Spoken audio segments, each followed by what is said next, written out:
times, we tend to prefer the demons we know to that which remains unknown. This is why often we stay in abusive relationships, because we figure at least we are in a relationship, and we tell ourselves that we will feel less alone than if we are alone. This is why sometimes we remain in toxic work environments, because we imagine there to be some sort of job security and at least a paycheck for now. This is why sometimes we don't make the changes we need to make in order to be healthy. Because if we don't try, well, then we haven't really failed. And this is why sometimes we don't stand up, why sometimes we ignore it when we hear hatred or hate speech. If we don't rock the boat, if we let it just pass by, we can pretend that it didn't even happen, especially if it didn't happen to us this time. Well, years ago, when I was in my mid-20s, so we're not going to talk about how many years ago, a few, I was on a Mexico house building trip. I've been on several of these, and usually they are very rewarding and fulfilling and amazing to see how God works. Well, this particular trip was rougher than most. Actually rougher than all of the ones I've been on. There were several disciplinary issues, and then the rains came and flooded everything we'd been doing. I was exhausted and not sleeping well. And we were back at a church in San Diego trying to figure out what to do, and in my zombie-like state, I was just sitting watching everybody. And I noticed that there was one of the moms who I really liked her clothing style. She was probably about my age now, so I thought she was pretty old. And she hadn't jumped off the fashion train. She kept going with current trends. And she didn't wear mom jeans or anything frumpy. I don't know that I knew that you could be a mom and not wear mom jeans. And so I thought to myself, wow, I hope when I'm her age, I'll have her fashion style. And so I told her what I was thinking, and I paid her the compliment. Well, 6 months later, to my horror, I learned that what this woman had heard me say, or at least what she had told every other adult on that trip that I had said, was that I thought she dressed like a floozy. I was shocked and appalled. And I knew I had been exhausted and stressed, but how had my words been misunderstood so extremely? And in 6 months, why had no one confronted me if they thought that I had talked to this woman this way? So I immediately went to her and apologized profusely that whatever I had said had come out jumbled and not clear. She graciously said, "Oh, it's fine." But I knew it wasn't. And it never would be. I could tell that she was going to continue believing what she believed I said, and so is everyone else. And I don't know, maybe she was more comfortable with that. Well, since I have thought back and wondered what might have happened if someone had confronted me or stood up to me when they thought that I had said such a thing, how might it have changed so many relationships? And while I'm at it, what might happen in the world if we stand up and try to change things that we see that are unjust, instead of just saying, oh, things are the way they are, and letting them be, because it seems safer to not do anything. Well, in Luke's gospel today, we are shown a time when Jesus took a stand, when he took a risk and rocked the boat and shook things up a bit. You see, when he crossed the sea on this day, he was crossing all sorts of cultural boundaries. The land of the Gerasenes was not just opposite Galilee in location, but in every way. It was a land full of Gentiles, of non-Jews, people with a whole different culture. And no one would have imagined that Jesus, a Jewish man and rabbi, would bring his disciples to such a place. It just wasn't proper. But Jesus did it, and they went. And when they arrived, they immediately encountered this man who had been plagued with demons. They said their name was Legion, which was like 6,000 soldiers. And it caused him to do all sorts of awful things that you can imagine.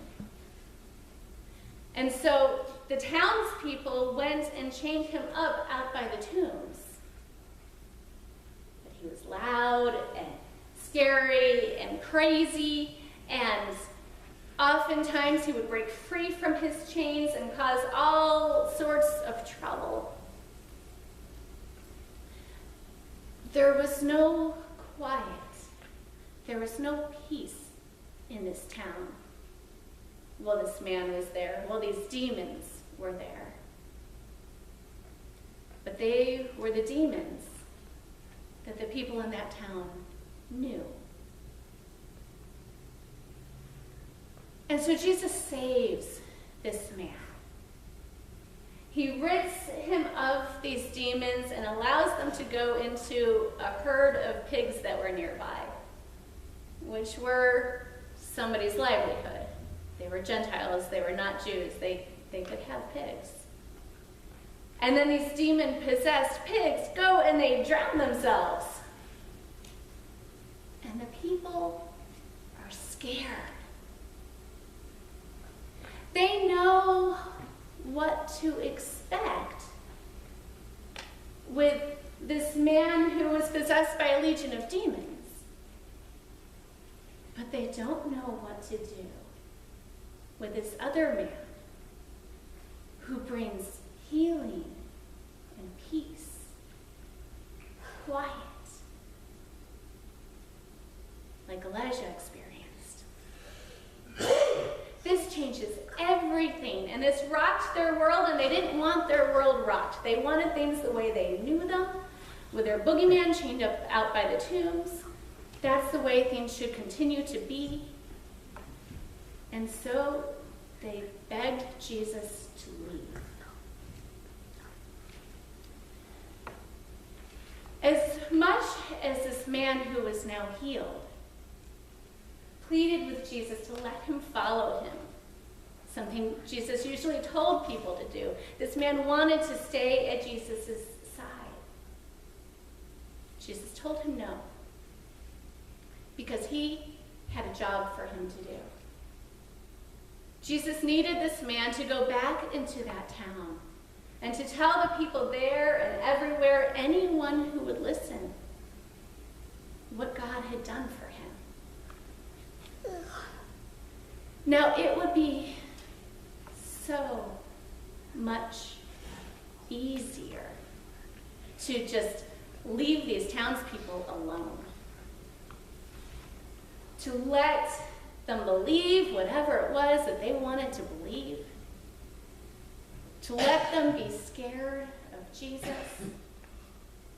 to allow them to not understand anything about love and how Jesus crosses all sorts of boundaries to come into our space, no matter how obscure our space is, and to rid us of that which plagues us, that which holds us down or holds us back.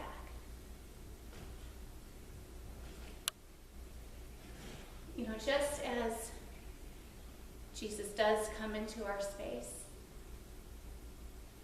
just as in our baptism, we are claimed as beloved, no matter what.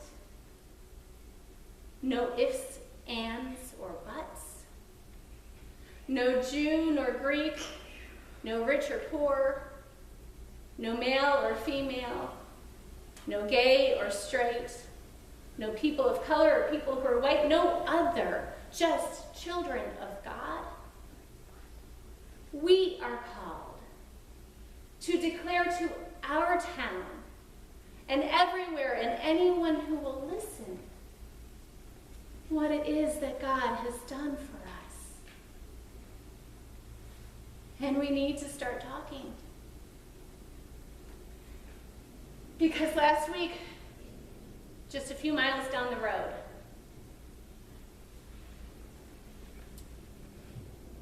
there was a pastor who preached a sermon that went viral.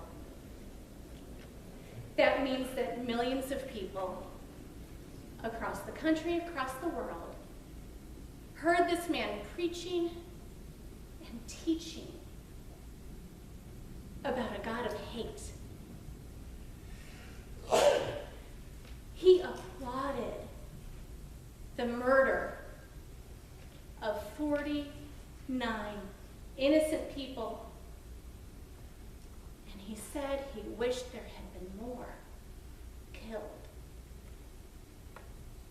People who weren't hurting anyone. People who were in a place that they felt they were safe to be who they were. People who God loves with no ifs, ands, or buts.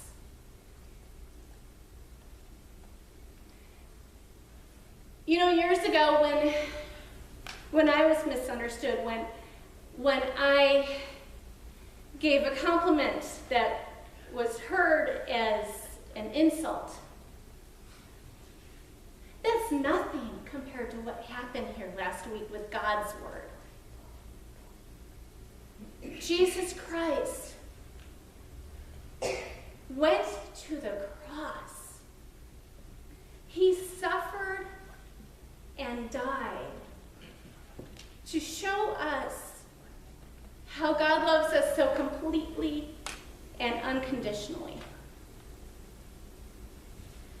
And now there are people who some have never felt welcome or safe in a church, and some who just know nothing about Christianity, who listen to this video or hear other extreme so-called Christian leaders that the media puts on the news. And they have heard God's word taken out of context and twisted, contorted, perverted into something vile and ugly.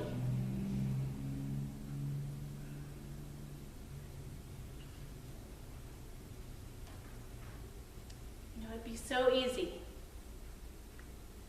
to be like those townspeople and just tell Jesus to go away. It would be so easy to just ignore this and act like nothing happened. Or to and sit quietly with the demons we know that we think we might be able to somewhat control.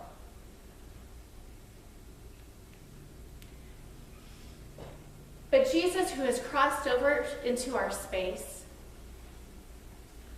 who has brought us healing and saved us and loved us, has given us a job. We are to declare what God has done for us, because there are so many who have heard this false message of hate and have believed that they are unworthy and unlovable, unwanted, unwelcome, and unsafe. And so we need to be louder, and we need to be clearer. We need to fight the fear and the prejudice with faith. We need to pray that those who have misunderstood will come to know God's grace.